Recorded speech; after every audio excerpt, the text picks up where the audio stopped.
Baby మూవీతో నిర్మాతగా biggest hit ని అందుకున్నాడు ఎస్కేఎన్. ప్రస్తుతం ప్రభాస్ అప్కమింగ్ మూవీ ది రాజా సాబ్ కి ఎగ్జిక్యూటివ్ ప్రొడ్యూసర్ గా చేస్తున్నాడు. సోషల్ మీడియాలో సైతం ఎస్కేఎన్ కి మంచి ఫాలోయింగ్ ఉంది. చాలా సందర్భాల్లో ఎస్కేఎన్ మాట్లాడిన మాటలు సదరు సోషల్ మీడియాలో వైరల్ గాను నిలుస్తూ ఉంటాయి. రీసెంట్ గా సూపర్ స్టార్ మహేష్ బాబుకి వీరాభిమాని అయిన రాజేష్ మరణించడం జరిగింది.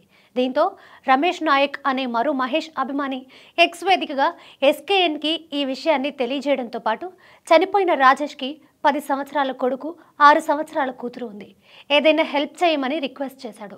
ఈ విషయంపై ఎస్కేఎన్ స్పందిస్తూ పిల్లల చదువులు ఆగిపోకూడదు, నేను కూడా ఓ హీరో అభిమానినే, మరొక అభిమాని బాధ నాకు అర్థమవుతుంది, అందుకే ఆ కుటుంబానికి 2 లక్షల ఆర్థిక సహాయం చేస్తున్నాను, అందుకు సంబంధించిన ఫార్మాలిటీస్ కూడా త్వరలోనే పూర్తి చేస్తాను, ఇరువురు కూడా ఎవరికి తోచినంత సాయం ఆ కుటుంబానికి చేయండి అని ట్వీట్ చేశాడు.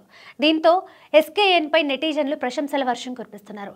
డబ్బు చాలా మంది దగ్గర ఉంటుంది, కానీ సాయం చేసే గుణం నీలాంటి మంచి మనసున్న వారికే ఉంటుంది, మీరు మెగా ఫ్యాన్ మాత్రమే కాదు మంచి మనిషి కూడా అంటూ ఆకాశానికి ఎత్తేస్తున్నారు. ఎస్కేఎన్ చిరంజీవికి వీరాభిమాని అనే విషయం తెలిసిందే.